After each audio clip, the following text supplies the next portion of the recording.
Sveiki visi. Esame knygos Neribok Dievo skaitymą ir esame paskutinėme šios knygos antros skyriaus šio pasaulio rūpesčiai skyrelėje, kuris vadinasi Mano avys girdi mano balsą. Mano avys girdi mano balsą, sako autorius. Ir taip pat tai sako Jėzus, ar ne? Jono Evangelijoje 10 skyriuje, 27 eilutėje. Taigi per visą šį skyrių autorius mums kalba apie tai, kad turime būti sutelkę dėmesį į viešpatį. Turime leisti laiką su juo. Ir jeigu to nedarysime, apribosime tai, ką Dievas gali padaryti mūsų gyvenimuose ir per mus. Turime skirti jam laiko, turim skirti laiko viešpačiui. Nes Dievas mūsų neprivers. Jame nėra prievartos, jisai niekada nevers mūsų to daryti, niekada nevers. Nenaudos prieš mus prievartos ir prievarta nebandys mūsų atvesti pas save. Nei mūsų pačių, nei mūsų artimųjų nėra prievartos viešpatie. Tačiau jis mus trauks, vilios mus ir kalbės mums savo tyliu švelniu balsu. Su šios dalykus matėme, ar ne? Eidami per knygos antrosios dalies skyrelius, peržiūrėjome tai labai detaliai ir labai atidžiai, kad viešpats kalba tyliai, švelniu balsu, kartais tylos balsu, tyloje sako, girdime viešpaties balsą. Ir turime atsisakyti triukšmo, kažkaip išeiti iš to triukšmo, kuris mus supa, kuris yra aplink mus. Rasti laiką ir vietą, pabūti tyloje, kurioje galėtumėm sutelkti visą savo dėmesį, klausymąsi ir norą išgirsti jo balsą. O jeigu neįdėsime šitos pastangos, ar ne, rasti laiką ir vietą tylumos, vienumos, ir paskui tiesiog stebėsimės, kad mums viešpats nekalba, kad mes jo negirdime, tai tikriausiai būsime patys dėl to atsakingi, ar ne? Jei nerandame galimybės nutildyti savo vidinio triukšmo, savo minčių ir savo išorės rūpesčių, bėgimo, jei nepaimame laiko iš gyvenimo, laiką reikia paimti, kitaip kažkas kitas jį panaudos, kažkas kitas panaudos mūsų laiką. Gyvenime visada bus kuo rūpintis, visada bus rūpesčių, visada bus reikalų. Ir tie reikalai norės absorbuoti visą mūsų laiką, paimti visą mūsų dėmesį. Ir jeigu ne mes esame tie, kurie priimame sprendimus savo gyvenime, tai kažkas kitas priims sprendimus už mus ir mes būsime tik tai jų sprendimų vykdytojais.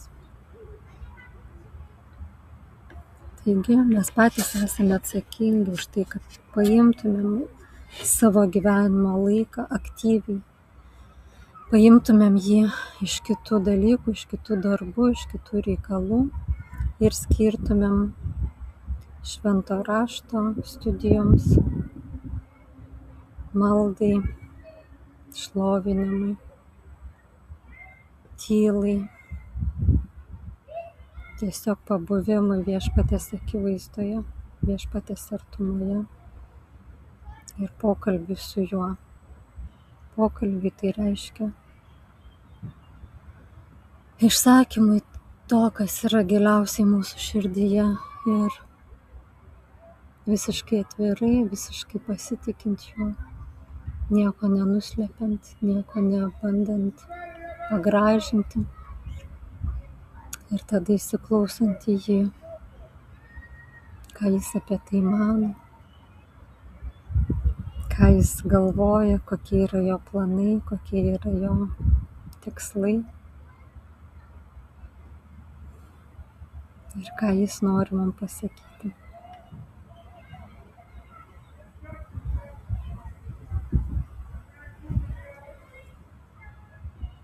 Dar vakar vakare būtent tai ir dariau.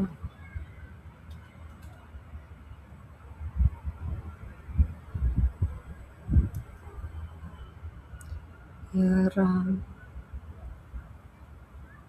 lyg girdėjau Kristų klausiant manęs, ką nori, kad padaryčiau tau, Simona.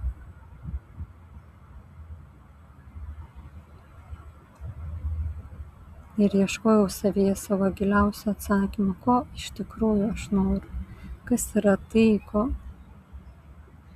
kas yra pats giliausias,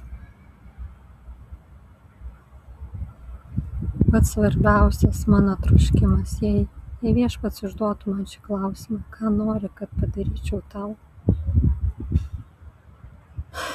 koks būtų mano pats tikriausias atsakymas.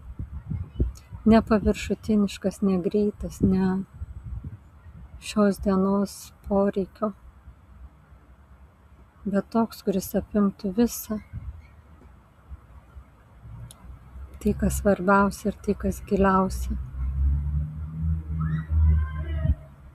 Trokštama mano širdyje.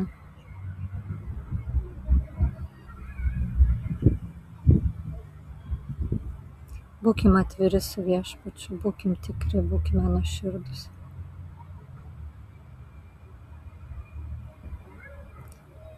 Raskime laiko pasikalbėti su juo. Taip, taigi autorius sako, bet jei aplink mus nuolat per daug triukšmo, mes jo balso neišgirsime. Tada stebėsimės, kodėl jis mums nekalba. Esame atsakingi patys rasti vietą ir laiką. Ir taip pat savo pastangomis, savo valia nutildyti vidinį ir išorinį triukšmą ir sutelkti visą savo dėmesį į tai, ką kalba Viešpats, išgirsti tai. Ir žinoma, autorius čia remiasi Jono Evangelijos 10 skyriaus 27 eilutė, kur Jėzus pasakė, mano avys girdi mano balsą. Ir man labai patinka dar kiti vertimai, kuriuose jis sako, kad mano avys klauso mano balso. Nes taip yra gerai girdėti, bet girdėti neužtenka. Išgirdus reikia paklusti. Yra atsakomybė. Kai pradedam girdėti Dievo balsą, yra atsakomybė jo klausyti ir paklusti. Ir kartais aš galvoju, gal dėl to žmonės ir vengia to girdėjimo kažkur pasąmoningai. Nes jie žino, kad išgirdus reikės paklusti, reikės klausyti, atsiras atsakomybė klausyti to balso ir eiti ten, kur jisai lieps eiti. Bet kol kas susitelkim ties to, ką autorius nori pasakyti. Jis sako taip. Šioje eilutėje Jėzus pasakė, mano avys girdi mano balsą. Jis nepasakė, mano avys gali girdėti mano balsą. Gali girdėti. Jis sako, girdi mano balsą. Arba klauso mano balsą. O ne gali girdėti mano balsą. Jisai pasakė konkrečiai aiškiai, girdi ir klauso. Taigi vadinasi, Dievas mums kalba kiekvieną minutę, kiekvieną dieną, visą laiką, kiekvieną kartą, kai turime pasirinkimą, Dievas duoda mums kryptį, Dievas sako ją, Dievas sako. Ir jeigu mes negirdime jo balso, tai tik todėl, kad esame apkurti. Mes esame, tai yra mūsų problema. Ne todėl, kad jis nekalba. Esame dvasiškai kurti, jeigu negirdime jo balso. Ir dabar, čia toksai griežtas pasakymas, ar ne, nes yra periodų mano gyvenime, kai aš labai noriu girdėti. Ir atrodo negirdžiu, atrodo tyla.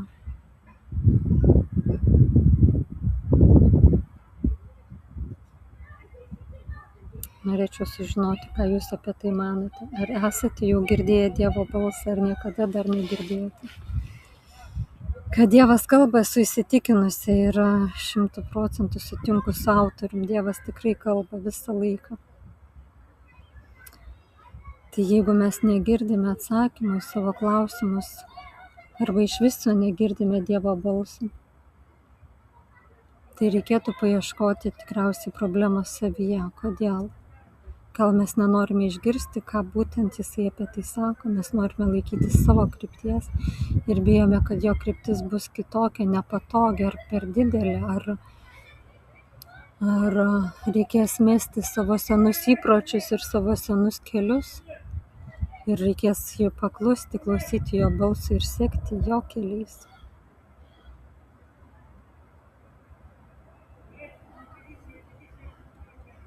Taip, autorius sako, kiekvieną kartą, kai turime pasirinkimą, Dievas duoda mums kryptį. Jei negirdime jo balso, tai todėl, kad esame apkurti, ne todėl, kad jis nekalba. Mes užgožiame jo balsą kitais dalykais. Štai taip labai aiškiai, griežtai ir tvirtai kalba autorius Andrew Wommack šioje knygoje.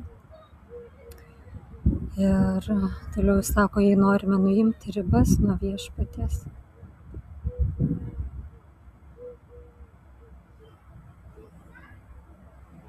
turime pakeisti savo gyvenimo būdą ir sutelkti dėmesį į Dievą.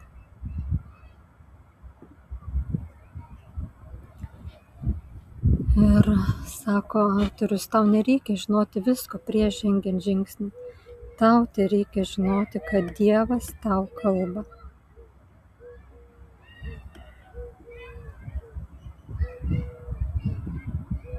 Taip, reikia pasitikėti ir ne, kad jeigu viešpats turi planą, jis man kalba, jis mane ves ir jis nurodys, kur žengti sekantį žingsnį. O dabar dar truputį plačiau pažiūrėkime į šią rašto vietą. Jono Evangelija 10 skyrius, nuo 24 eilutės. Vienas vertimas sako taip. Ten jį apstojo žydai ir ėmė klausinėti, kaip ilgai laikysi mūsų abejonėse. Jeigu esi Kristus, pasakyk mums atvirai. Jėzus jiems atsakė, aš jums sakiau, bet jūs netikite. Darbai, kuriuos darau savo tėvo vardu, liudija apie mane. Bet jūs netikite, nes jūs ne iš manųjų avių. Kaip jums ir sakiau. Ir dabar 27 eilutė. Manosios avys girdi mano balsą, aš jas pažįstu ir jos seka paskui mane. Aš duodu joms amžinąjį gyvenimą, jos nepražus per amžius ir niekas jų neišplėš iš mano rankos. Vau, koks nuostabus Kristaus pažadas. Aš duodu joms amžinąjį gyvenimą, jos nepražus per amžius ir niekas jo neišplėš iš mano rankos. Mano tėvas, kuris man davė jas, yra aukščiau už viską ir niekas negali jų išplėšti iš mano tėvo rankos. Aš ir tėvas esame viena. Vau, kokie stiprus Kristaus žodžiai, kokie Kristaus stiprus žodžiai. Mano avis girdi mano balsą, bet man dar labiau patinka kitas vertimas, kuris sako taip, 27 eilutė. Manosios avis klauso mano balso. Aš jas pažįstu ir jos seka paskui mane. Nes girdi, tai žinot, girdėti gerai aš girdžiu, bet man atrodo ir aš dar kitoj vietoj, man labai kaip patiko, kad sako, kai Dievas tau kalba, jis ne šiaip sau tau tiesiog pasakas pasako, jis liepia, Dievas liepia. Ir tas klauso mano balso yra ne tik klausytis kaip radijos, bet yra kaip, ar tu klausai savo tėvų, kaip mes vaikams liepiame klausyk manęs arba klausyk tėčio, klausyk savo tėvų, tai yra paliepimas, ne tai, kad tik tai išgirsti, ką sako, bet paklusti, tai yra paliepimas paklusti. Tai vat aš lygiai taip pat galvoju, kad Kristus čia turi omeny ne tik, kad aš jiems kalbu ir jie girdi, jie mėgaujasi gražia melodija, kaip radijo fono, kažkokia tai, žinote, fono. Ir tai jau labai gerai, žinoma, jeigu mes klausomės, todėl kad mes besiklausydami, mes prisipildome jo žodžio, sako, tikėjimas ateina per klausimą ir klausimą Dievo žodžio.